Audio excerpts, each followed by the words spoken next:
નમસ્કાર વિદ્યાર્થી મિત્રો, ગુડ મોર્નિંગ. ગયા લેક્ચરની અંદર આપણે સપુષ્પી વનસ્પતિઓ એની અંદર લિંગી પ્રજનન પ્રકરણ શરૂ કર્યું હતું અને આપણે છેલ્લે પુષ્પની રચના જોઈ ગયા હતા અને આપણે દરેક પુષ્પના જે ચાર ચક્રો છે એ ચાર ચક્રોના દરેક ભાગોની આપણે ડિટેલમાં સમજૂતી મેળવવાની છે, ચર્ચા કરવાની છે. આજના આપણા લેક્ચરની અંદર આપણે સૌથી પહેલા જેની ચર્ચા કરવાની છે એ પુકેસર, જેને આપણે નર પ્રજનન અંગ સાથે સરખાવીએ છીએ, એ પુકેસર, લઘુબીજાણુધાની અને પરાગરજ, આ ત્રણ ભાગોની આપણે અહીંયા ચર્ચા કરવાની છે. તો આપણે શરૂઆત કરીએ. આપણો આજનો ટોપિક છે મુખ્ય એ પુકેસર,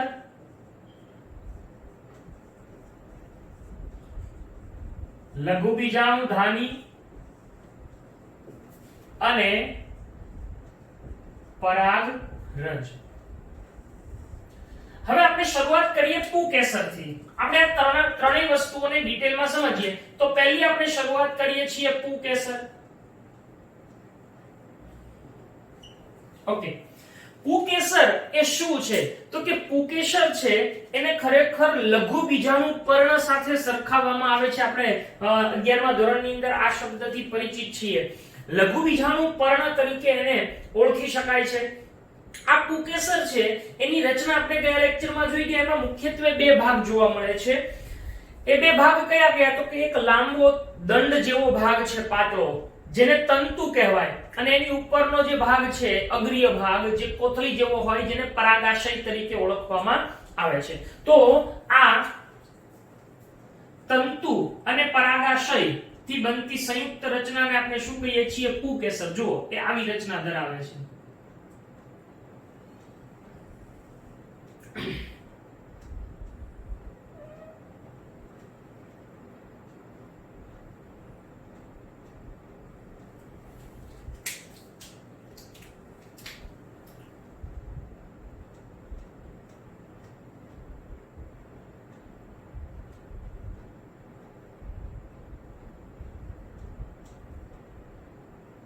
બરાબર?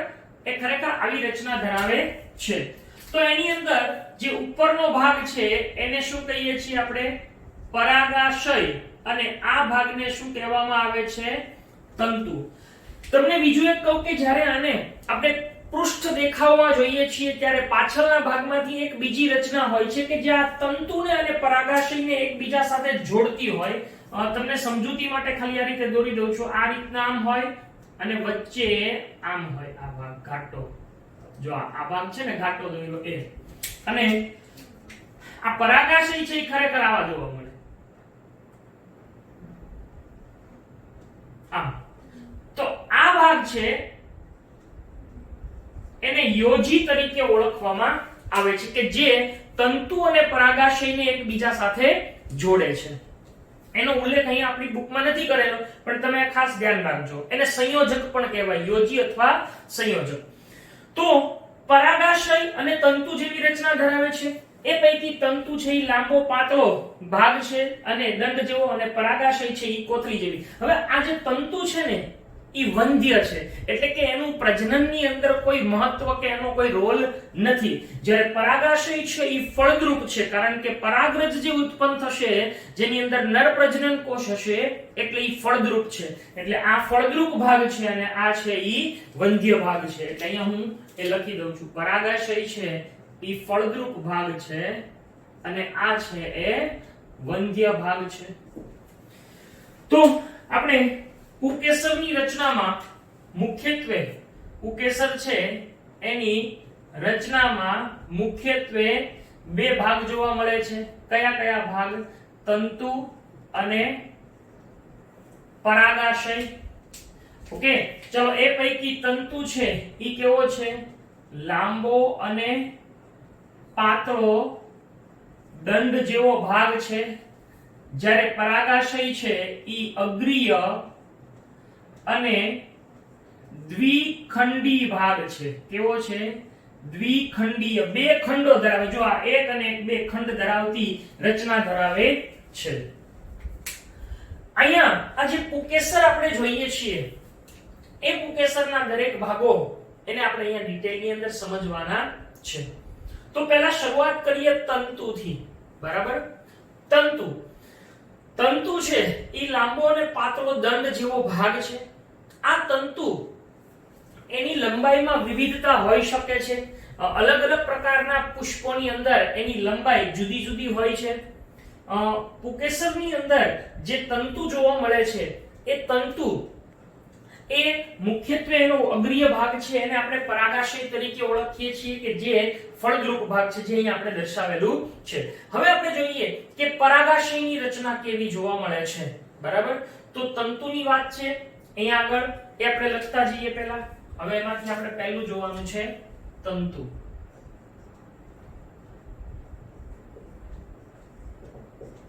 બીજું કે આપણે ગયા લેક્ચરમાં પુષ્પની આકૃતિ દોરી હતી, તો જો તમને ખ્યાલ હોય તો અહીંયા આગળ આ પુષ્પાસન હોય કે નહીં.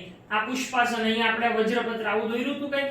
તો આ જે ભાગ છે કયો તલસ્થ ભાગ, એ તલસ્થ ભાગ કાં તો કોની સાથે, પુષ્પાસન સાથે અથવા તો દલપત્ર સાથે જોડાયેલો હોય છે. એટલે આવું પણ આપણને પૂછાય શકે કે તંતુ છે એનો આ છેડો કોની સાથે જોડાયેલો હોય છે. તો કે તંતુ છે એનો નિકટવર્તી છેડો એ મુખ્યત્વે દલપત્ર અથવા તો પુષ્પાસન સાથે જોડાયેલો હોય છે. તંતુનો નિકટવર્તી છેડો એ કોની સાથે જોડાયેલો હોય છે, કાં તો દલપત્ર અથવા તો પુષ્પાસન સાથે જોડાયેલો હોય છે. હા, નેક્સ્ટ પુકેસર છે એની લંબાઈ અને સંખ્યા એમાં શું જોવા મળે છે, વિવિધતા જોવા મળે છે. શા માટે? તો કે અલગ અલગ પુષ્પના જો પુકેસરો લઈ અને જ્યારે આપણે એને સૂક્ષ્મદર્શક યંત્રમાં સ્લાઇડ ઉપર મૂકીને સૂક્ષ્મદર્શક યંત્રમાં એને જ્યારે નિહાળશું ત્યારે આપણને ખબર પડશે કે કેટલી કુદરતે અદ્ભુત રચના કરી છે. અને એટલા માટે જ આપણે કુદરતની પ્રશંસા કરવી પડે કે કેટલી અદ્ભુત રચનાઓ બનાવેલી છે. તો આમ પુકેસરની લંબાઈ અને સંખ્યામાં આવી વિવિધતા જોવા મળે છે, જેની તમે અગાઉ ચર્ચા કરી ગયા છો. એક ગુચ્છી, દ્વિગુચ્છી ને એવા બધા પુકેસરની સંખ્યા છે આપણને જોવા મળે છે. હવે આ તંતુ પછીની વાત કોની છે, પરાગાશય. આ પરાગાશય થોડું વધારે ડિટેલમાં આપણે સમજવાનું છે. તો હવે શરૂઆત કરીએ પરાગાશય.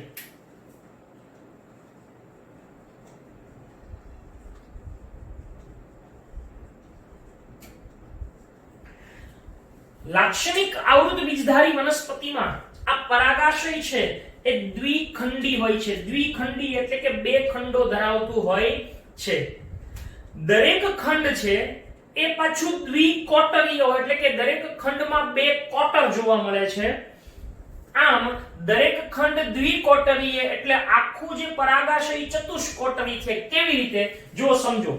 હવે હું તમને એમ કહું કે આ આટલો ભાગ છે, આ આટલો પરાગાશય, એને જો આપણે અહીંયા દોરીએ તો આપણને કેવું જોવા મળશે, તો કે એ આપણને આવું જોવા મળશે.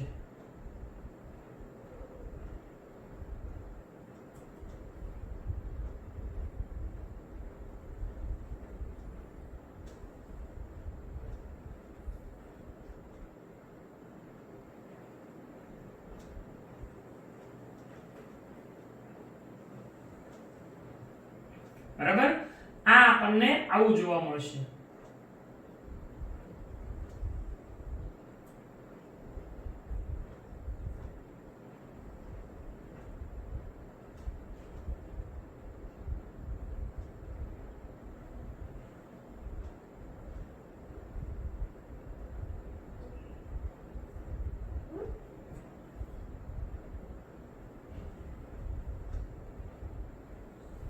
હા, જો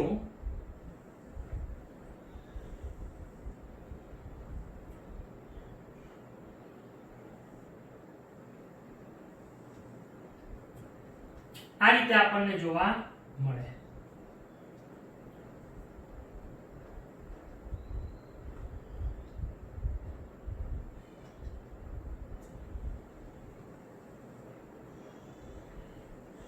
આ પરાગાશય છે એની રચના છે કે જેની અંદર આપણને આવા એના વિવિધ ભાગો જોવા મળે છે, વિવિધ વિસ્તારો છે એ જોવા મળે છે.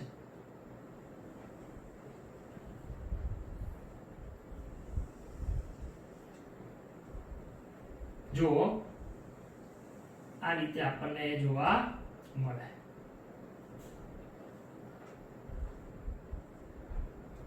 બરાબર, એ અહીંયાથી આ ભાગ જોવા મળે. બરાબર, અને આ નીચે આ તંતુ છે. બરાબર, તો આ રીતે આપણને જોવા મળે છે. હવે આ પરાગાશય છે એના ક્વાર્ટર છે. જો 1 અને 2 ક્વાર્ટર થયા એટલે એક, જો ખરેખર આપણે એમ ગણીએ કે આવડું આ એક ખંડ છે, આ આખો એક ખંડ, પણ એમાં ક્વાર્ટર કેટલા થયા? 2. એવી જ રીતે આ એક આખો ખંડ છે, એની અંદર ક્વાર્ટર કેટલા થયા? 2. એટલે એ દ્વિક્વાર્ટરીય હોય છે. અને આની અંદર આવી આપણને પરાગરજ છે એ જોવા મળે. અહીંયા આગળ પરાગરજ આપણને જોવા મળે. બીજું કે ઘણી વખત જે આ ઊભી જે ધરી છે, આયામધરી છે, એ સ્પષ્ટ બને જ્યારે ત્યારે આ ચારેય તમને જે ક્વાર્ટર છે એ સ્પષ્ટ રીતે જોવા મળે છે. તો આવો ભાગ આપણને જોવા મળે છે. એટલે અહીંયા આગળ આપણે શું કહેશું? આ ક્વાર્ટર છે. બરાબર છે, આ તંતુ છે. આવડી આ બધી પરાગરજ છે.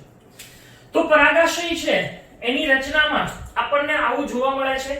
આ પરાગાશય છે એની અંદર મુખ્યત્વે જ્યારે એનો આપણે અનુપ્રસ્થ છેદ લેશું, એનો આડો છેદ, એટલે આ જે કાપેલો છે ને એ જ ભાગને હજી આપણે ડિટેલમાં સમજીએ તો એનો અનુપ્રસ્થ છેદ જ્યારે લેવામાં આવે છે ત્યારે એના અનુપ્રસ્થ છેદની અંદર આપણને શું જોવા મળે છે? તો કે વિવિધ પ્રકારના આયોજન ધરાવતી પેશી અને કોષો અને એનું આયોજન છે એ આપણને જોવા મળે છે. જ્યારે આ જોઈએ છીએ ત્યારે ખરેખર ઈ એક ચતુષ્કીય, ચારેય ખૂણા સરખા હોય એવી ચતુષ્કીય રચના છે. આની રચના ચતુષ્કીય છે. એના બહારની સપાટી ગોળાકાર છે. જો તમને આ બધો ગોળાકાર ભાગ દેખાય, આમ ગોળાકાર હોય છે. એની બહારની સપાટી છે ઈ ગોળાકાર હોય છે. ઈ ચતુષ્કીય આકાર ધરાવે છે અને એના ચારેય ખૂણે એક વિશિષ્ટ પ્રકારની રચના હોય છે જેને બીજાણુધાની તરીકે આપણે ઓળખીએ છીએ. બરાબર છે, એટલે કે લઘુ બીજાણુધાનીઓ રહેલી હોય છે. તો આવા લઘુ બીજાણુધાનીઓ અહીંયા આગળ આપણને જોવા મળે છે. કેવી રીતે જોવા મળે? જુઓ કે આ ભાગ છે એનો આપણે જ્યારે છેદ લઈએ છીએ ત્યારે એના ચારેય ખૂણે આવી રચના જોવા મળે છે.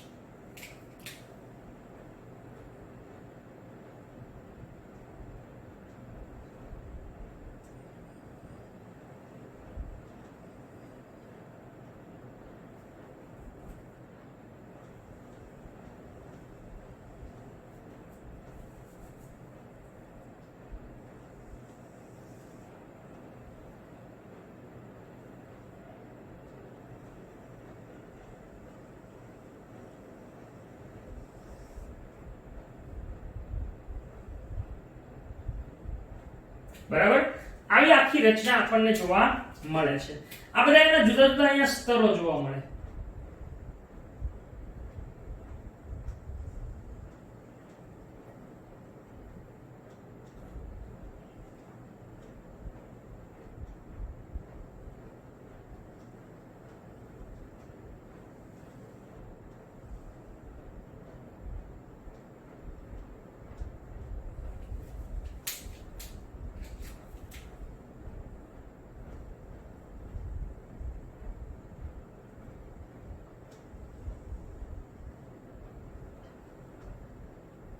આવા જુદા જુદા સ્તરો જોવા મળે છે.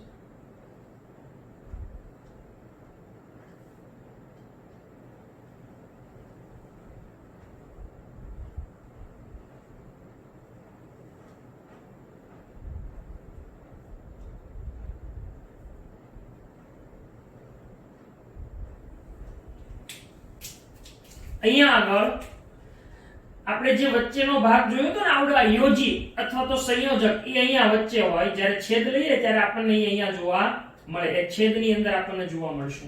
હવે અહીંયા આગળ 4 લઘુ બીજાણુ ધાનીઓ આપણને જોવા મળે છે, ચારેય ખૂણે આવી બીજાણુ ધાની લઘુ બીજાણુ ધાનીઓ જોવા મળે છે.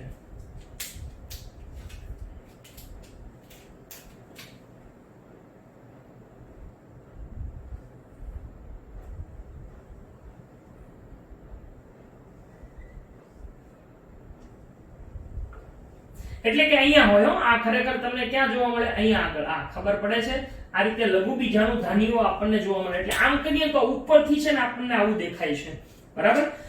હવે આ જે આખો પરાગાશયનો અનુપ્રસ્થ છેદ છે એની અંદર આપણને જે વિવિધ વિસ્તારો જોવા મળે છે, જે ભાગો જોવા મળે છે, અને આપણે જો નામ લખીએ તો આપણને ખ્યાલ આવશે કે અહીંયા આગળ આ જે આખો ભાગ છે અહીંયા એનું સૌથી બહારનું સ્તર એને આપણે અધિસ્તર કહીએ છીએ, બરાબર. આ ખાસ ધ્યાન રાખજો, અધિસ્તર.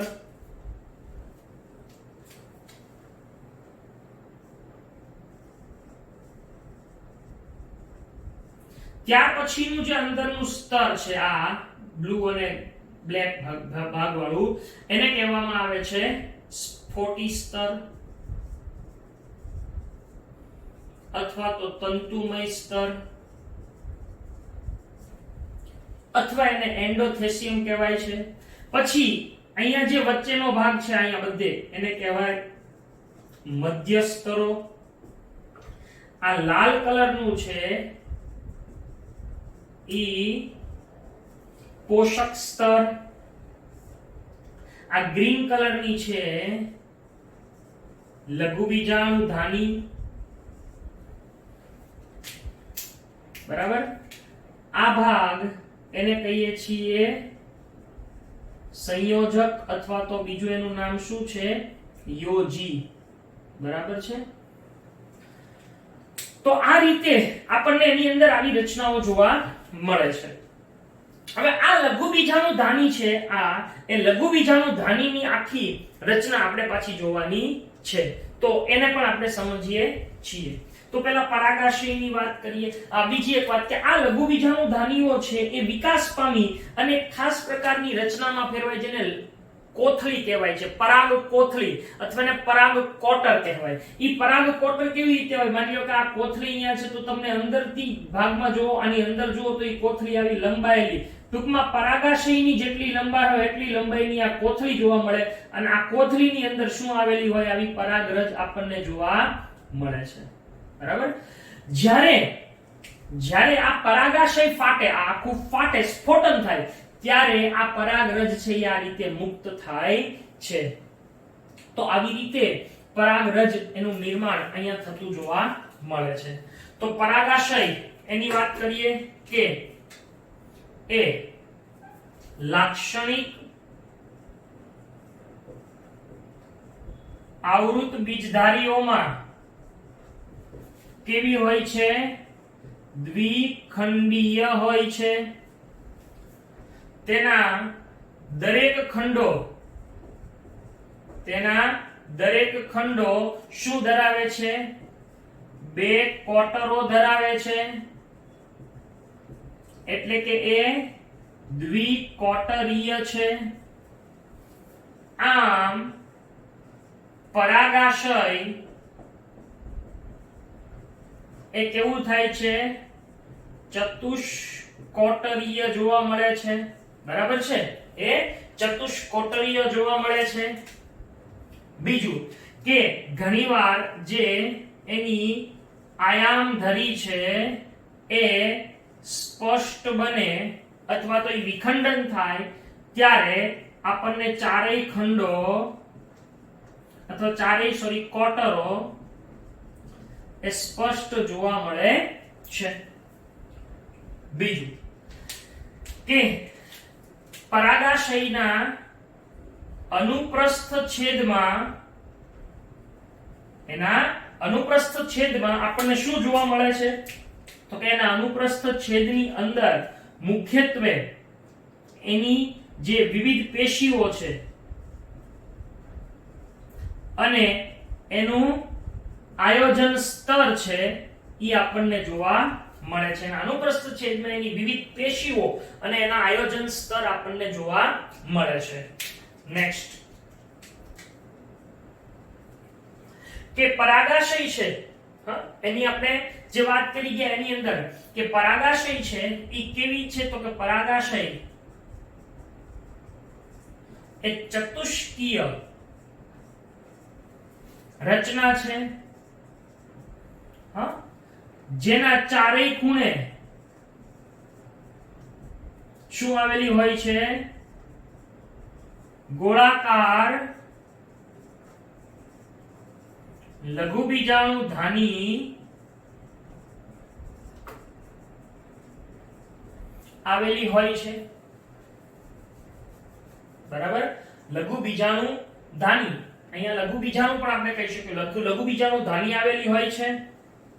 બરાબર, આ લઘુ બીજાણુ ધાની એ જ્યારે લઘુ બીજાણુ ધાની હોય એ જ્યારે વિકાસ પામે ત્યારે ઈ શું બનાવે છે, તો કે ત્યારે એ પરાગ કોટર શું બનાવે છે, પરાગ કોટર નું નિર્માણ કરે છે, અથવા તો એના માટે આપણે બીજો શબ્દ શું વાપરો, પરાગ કોથળી બનાવે છે. અચ્છા, આ પરાગ કોટર છે એની અંદર શું રહેલી હોય છે, પરાગ રજથી ભરેલી હોય છે. બરાબર, અને એ પરાગરજ એ ક્યારે ફાટે છે, ક્યારે મુક્ત થાય છે, તો કે જ્યારે પરાગાશય છે એનું સ્ફોટન થાય, જ્યારે આ ફાટે પરિપક્વ બનીને, ત્યારે આ પરાગરજ એ વાતાવરણમાં મુક્ત થાય છે. તો આ રીતે લઘુ બીજાણુ ધાનીઓ આપણને જોવા મળે છે. હવે આ લઘુ બીજાણુ ધાનીઓ એની જે રચના છે એને આપણે પાછી ડિટેલમાં સમજવાની છે. એટલે આપણો જે બીજો ભાગ શું આવશે, લઘુ બીજાણુ ધાની. પહેલો ભાગ હતો કુકેસર, હવે આપણે બીજો ભાગ ભણવાનો છે એ છે લઘુ બીજાણુ ધાની. બરાબર છે, તો જોઈએ લઘુ બીજાણુ ધાનીની રચના.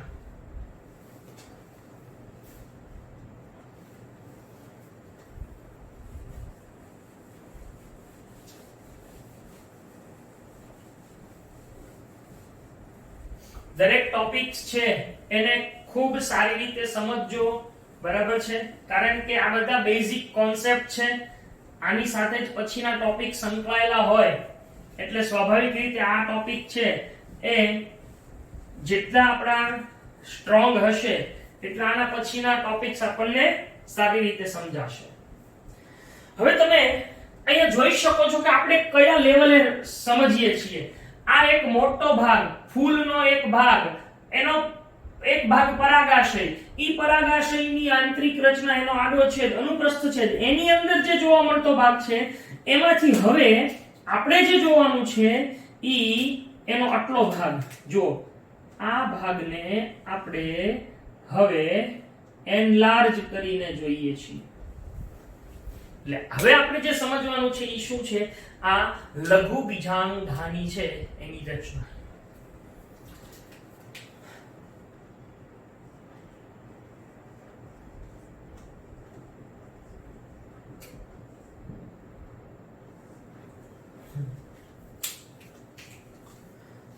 પરાગાશયના દરેક કોટરની અંદર જોવા મળતી આવી ગોળાકાર રચના એને બીજાણુ ધાની, લઘુ બીજાણુ ધાની તરીકે ઓળખવામાં આવે છે.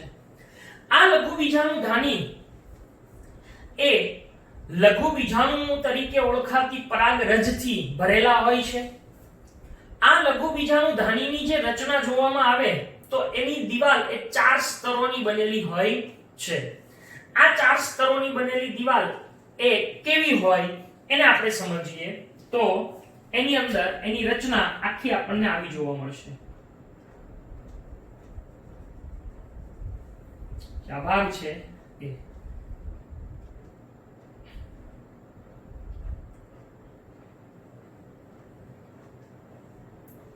આ સૌથી બહારનું સ્તર અધિસ્તર કહેવાય છે.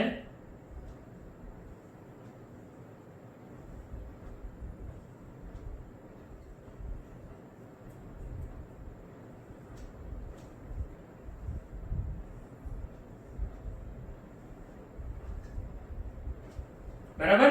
આ અધિસ્તર જે 3 થી 5 જેટલા સ્તરોમાં ગોઠવાયેલું હોય છે.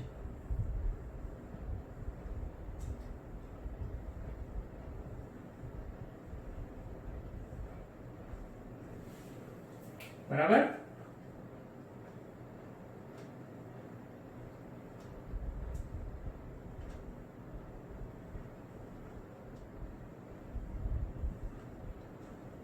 આ રીતે. હવે એની પછીનું જે સ્તર છે જેને સ્ફોટી સ્તર કહીએ છીએ ઈ આ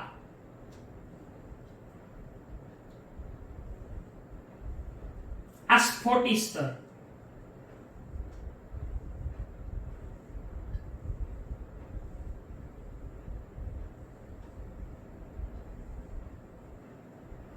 બરાબર? સ્ફોટી સ્તરની અંદર મધ્ય સ્તરો. બરાબર? આ બધા મધ્ય સ્તરો.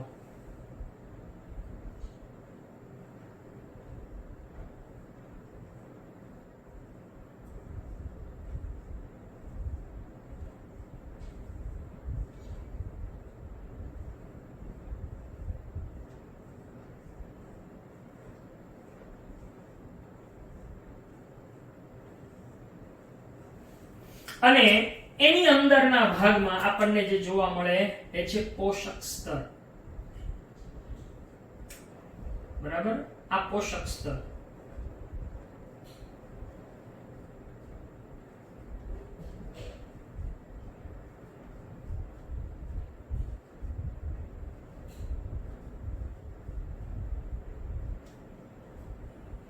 આ પોષક સ્તર છે.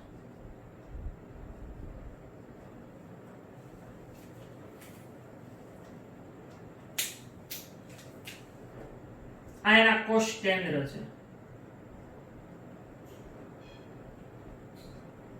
આ એનું કોષ કેન્દ્ર છે. એની અંદર આ રીતે કોષ રસ ભરેલો છે.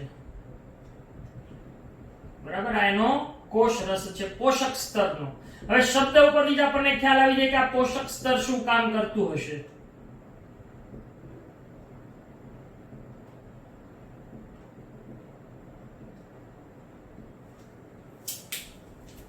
એની અંદર જે સ્તર જોવા મળે છે ત્યાં આગળ આ મુખ્ય ભાગ જોવા મળે જેને આપણે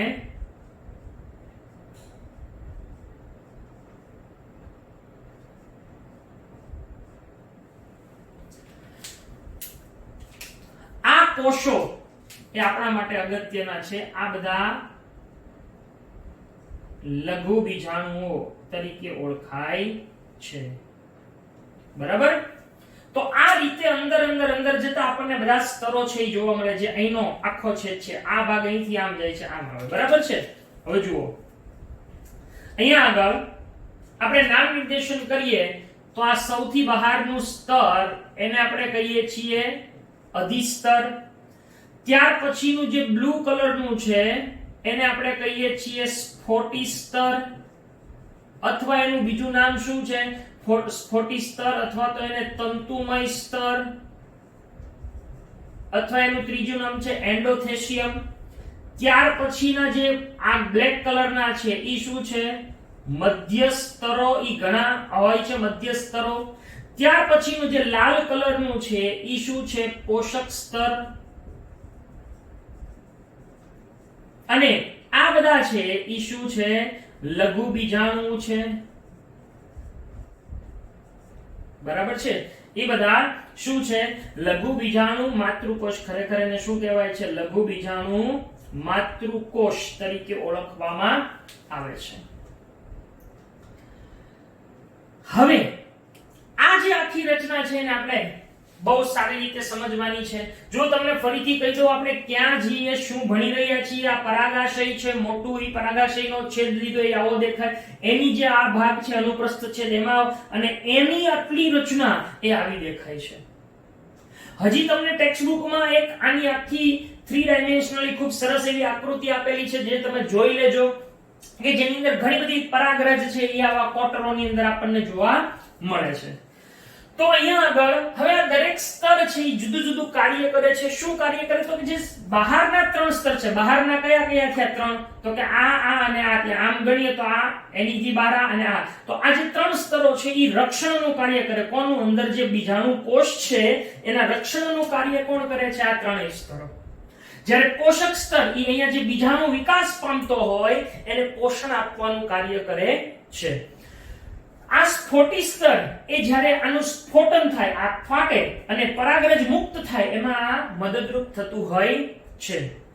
તો આ દરેક સ્તરો એની આપણે ચર્ચા વિગતે કરતા જઈએ. ચાલો, તો લઘુબીજાણુ ધાની પરાગાશયના ચારેય ગોળાકાર ખૂણે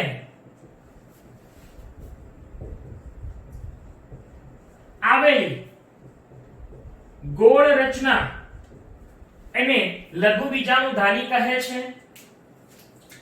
આ લઘુબીજાણુ ધાની એ 4 દિવાલયુક્ત સ્તર ધરાવે છે.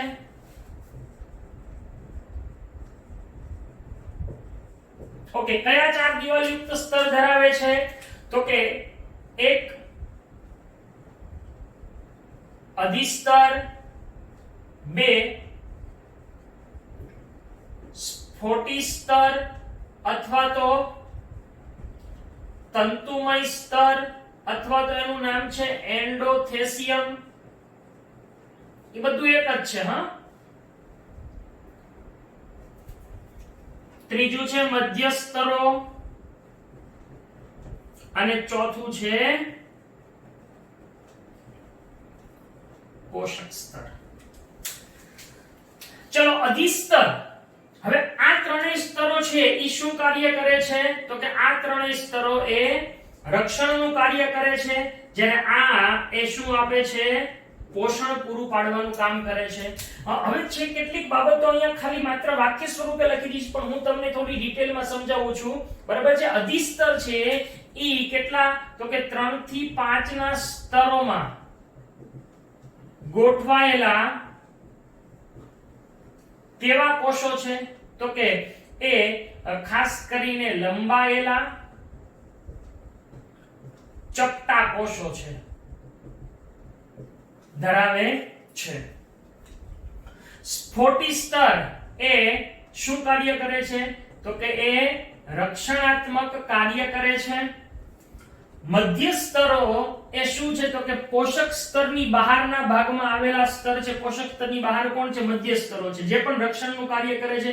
એટલે તે પોષક સ્તરની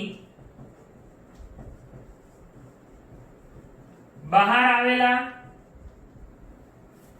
આવેલા સ્તરો છે.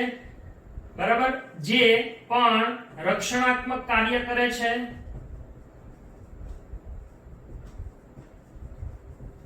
જ્યારે પોષક સ્તર છે એ સૌથી અંદરની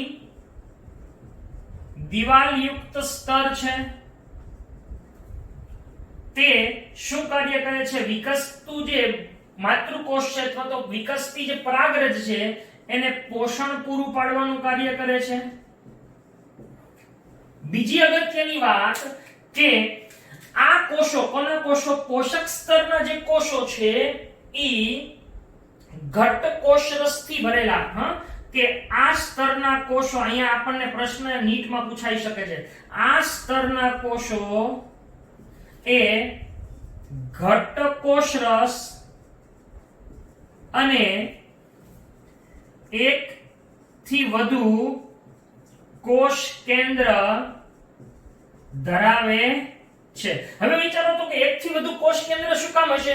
તો આપણે 11મા ધોરણની અંદર શીખી ગયા હતા કે જ્યારે કોષ વિભાજન થાય ત્યારે કોષ કેન્દ્ર વિભાજન થાય પણ કોષ રસ વિભાજન ન થાય તો શું થશે? તો કે કોષ રસ વિભાજન ન થવાથી એક જ કોષના કોષ રસમાં 2 કોષ કેન્દ્ર હોય એટલે એને દ્વિકોષ કેન્દ્રી કહેતા હતા. તો કદાચ એવું કંઈક બનતું હોવું જોઈએ જેથી એક થી વધારે કોષ કેન્દ્ર ધરાવતા હોય છે.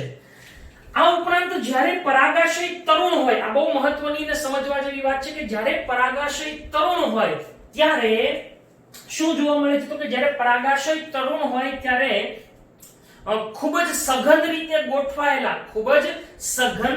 ગોઠવાયેલા ભાગ છે, ખૂબ જ સઘન રીતે ગોઠવાયેલા ભાગ એટલે કે ખાસ કરીને જેને સમજાત કોષો કહેવાય, એવા સમજાત કોષોનો જે સમૂહ જોવા મળે છે, એ સમજાત કોષોનો જે સમૂહ છે એ અહીંયા હોય લઘુ બીજાણુધાનીની મધ્ય ભાગમાં અહીંયા આવેલો હોય છે, જેને બીજાણુજનક પેશી કહે છે. આ ખાસ યાદ રાખજો, આજે બહુ અગત્યની છે. એટલે કે લઘુ બીજાણુધાનીની મધ્યમાં શું જોવા મળે છે? એક સમજાત કોષોનો બહુ સમૂહ જોવા મળે છે. એ સમૂહને બીજાણુજનક પેશી કહેવાય છે. અને આ બીજાણુજનક પેશીના જે કોષો છે, આવડા બધા કોષો, એ કોષોમાંથી જ પરાગરજનું નિર્માણ થાય છે. તો અહીંયા આગળ એક મુદ્દો આપણે ઉમેરી દઈએ કે જ્યારે પરાગાશય તરુણ હોય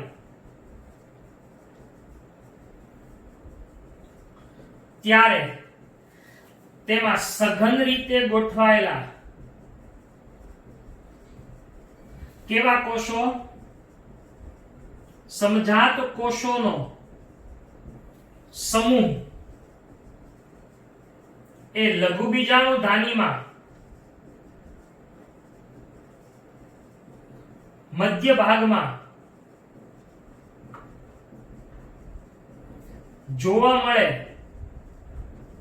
જેને શું કહેવામાં આવે છે? બીજાણુજનક પેશી કહે છે. અને આ બીજાણુજનક પેશીના કોષો આગળ વિભાજન પામી અને એમાંથી કોનું નિર્માણ કરશે? પરાગરજનું નિર્માણ કરે છે. તો હવે એ પરાગરજનું નિર્માણ થવાની ક્રિયાને લઘુ બીજાણુ જનન કહેવાય. કારણ કે પરાગરજને લઘુ બીજાણુ કહીએ છીએ, તો લઘુ બીજાણુ નિર્માણ થવાની ક્રિયાને લઘુ બીજાણુ જનન તરીકે ઓળખવામાં આવે છે. એટલે આ જ સાથે બીજો એક ટોપિક સંકળાયેલો છે, જેને આપણે જોઈએ છીએ લઘુ બીજાણુ જનન. બરાબર છે? તો લઘુ બીજાણુ જનનની વાત કરીએ.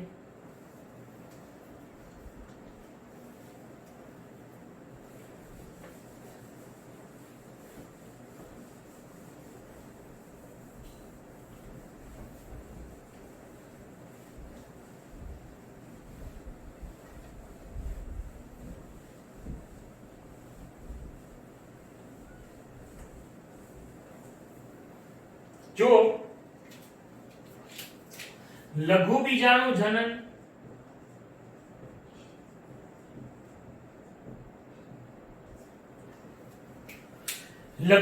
જનન એટલે શું છે? તો કે જે બીજાણુજનક પેશી છે, એ બીજાણુજનક પેશીના કોષો એ હવે વિભાજન પામવાનું શરૂ કરે છે અને વિભાજન પામી અને એ એક ચોક્કસ પ્રકારની રચના બનાવે છે, જેને પરાગ ચતુષ્ક અથવા લઘુ બીજાણુ ચતુષ્ક કહેવાય છે. એ ચતુષ્કનું નિર્માણ કરે છે, જેમાંથી પરાગરજનું નિર્માણ થાય છે. હવે આ પરાગ ચતુષ્ક શું છે? કેવી રીતે નિર્માણ પામે?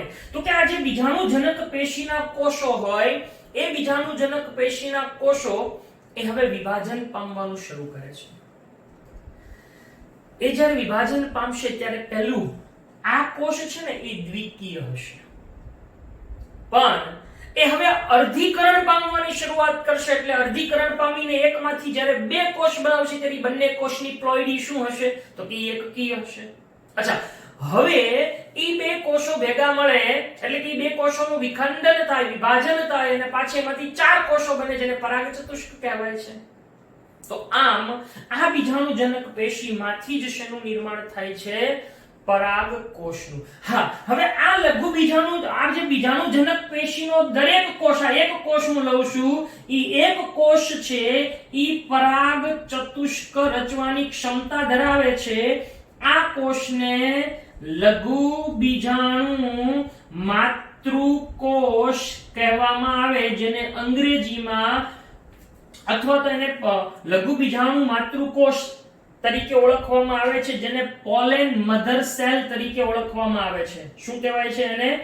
પોલેન મધર સેલ તરીકે ઓળખવામાં આવે છે, જેને PMC તરીકે અથવા મેગાસ્પોર તરીકે, એટલે કે અહીંયા આગળ આપણે લખીએ છીએ એને PMC, પોલેન મધર સેલ, બરાબર છે, તરીકે ઓળખવામાં આવે છે. આ દરેક લઘુ બીજાણુ માતૃકોષમાંથી, સાંભળજો, દરેક લઘુ બીજાણુ માતૃકોષમાંથી શું રચાય છે? એક પરાગ ચતુષ્ક રચાય છે. એક પરાગ ચતુષ્ક રચાય એ શું છે એ હમણાં આપણે સમજીએ. જો હવે હું તમને કહી દઉં કે આ એક લઘુ બીજાણુ માતૃકોષ છે. હું અહીંયા દોરું છું. જો આ એક લઘુ બીજાણુ માતૃકોષ છે. આ એ વિખંડન પામવાની શરૂઆત કરે, અર્ધીકરણ પામવાની, એટલે ઈ એકમાંથી બે કોષ બનાવશે.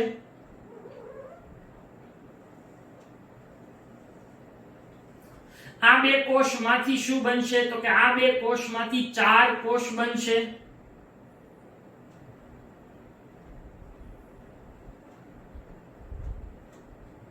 આ બે કોષમાંથી જે 4 કોષ બન્યા એ 4 કોષ વાળી અવસ્થા આવડિયા એને શું કહેવાય છે?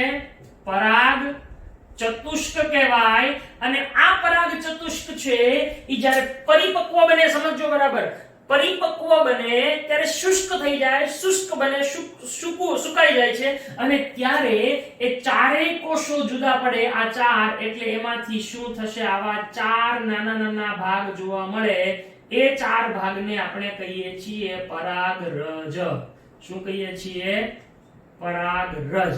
તો આમાંથી પરાગરજનું નિર્માણ થાય છે. એટલે પરાગરજનું નિર્માણ અહીંયા કેવી રીતે થાય? અહીંયા આખી કોથળીની અંદર આવી પરાગરજ સર્જાય અને જ્યારે ફાટે ત્યારે એમાંથી પરાગરજ મુક્ત થાય. ઈ ઘટનાને શું કહેવાય છે? લઘુ બીજાણુ જનન કહેવામાં આવે છે. એટલે કે લઘુ બીજાણુ માતૃકોષમાંથી પરાગરજના નિર્માણ થવાની ક્રિયાને લઘુ બીજાણુ જનન તરીકે ઓળખવામાં આવે છે. તો લઘુ બીજાણુ જનન કોને કહેવાય? તો કે જે બીજાણુજનક પેશી છે એના કોષો છે, એના કોષો એ હવે શું થાય છે તો કે એ વિભાજન પામીને શું બનાવે છે? પરાગ ચતુષ્ક અથવા લઘુ બીજાણુ ચતુષ્ક બનાવે છે. અહીંયા આગળ બીજાણુજનક પેશીનો જે કોષ એટલે કે દરેક કોષ શું રચે છે? પરાગ ચતુષ્ક રચે. તેને શું કહેવાય છે? લઘુ બીજાણુ માતૃકોષ અથવા પરાગ માતૃકોષ. શું કહેવાય છે એને? પરાગ માતૃકોષ અથવા લઘુ બીજાણુ માતૃકોષ, જેને અંગ્રેજીમાં પીએમસી કહેવાય, પોલેન મધર સેલ તરીકે ઓળખાય છે. એક પરાગ માતૃકોષ, આ ખાસ યાદ રાખજો, એક પરાગ માતૃકોષ એ 4 પરાગરજ નું નિર્માણ કરે છે. બરાબર?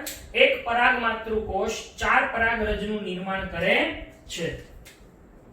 બીજી કે આમ લઘુ બીજાણુ ધાનીમાંથી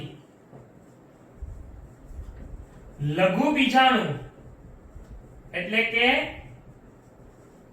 પરાગરજ ના નિર્માણની ક્રિયાને શું કહે છે? લઘુ બીજાણુ જનન કહે છે. નેક્સ્ટ કે અહીંયા જે પરાગ ચતુષ્ક બને છે એ પરાગ ચતુષ્ક હવે પરિપક્વ બની શુષ્ક બને ત્યારે શું થાય છે?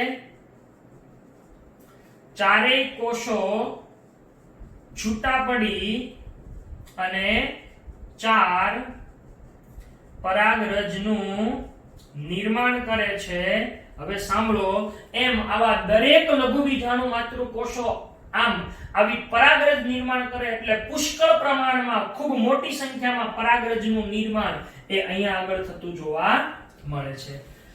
તો આ રીતે પરાગરજ એ અહીંયા બનતી હોય છે. હવે એ પરાગરજ એની રચના કેવી છે, જે આપણે ત્રીજો પોઈન્ટ લખ્યો હતો, ઈ પરાગરજની રચના અને એની જે કઈ ચર્ચાઓ છે એ આપણે આવતા લેક્ચરની અંદર કરવાની છે. તો અહીંયા આપણે ફરી વખત થોડું રિવિઝન કરી દો કે આપણો મેઈન ટોપિક તો પુકેસર અને લઘુબીજાણુધાની પુકેસર છે. એનો ઉપરનો ભાગ પરાગાશયનો છેદ લેતા આવું જોવા મળે. એની અંદરની રચનામાં એનો અનુપ્રસ્થ છેદ જોતા આપણને આ રચના જોવા મળે. એની આંતરિક રચના જોતા આ જોવા મળે. અહીંયા આગળ જે કોષ છે એમાંથી વિભાજન પામી અને 4 પરાગરજ બને, જે અહીંયા આગળ આખી ઘટના બનતી હોય છે. તો આ રીતે પરાગરજનું નિર્માણ થાય છે. હવે ઈ પરાગરજની રચના વિશે આપણે આવતા લેક્ચરથી ભણશું. તો અહીંયા સુધી રાખીએ છીએ આજે. Thank you.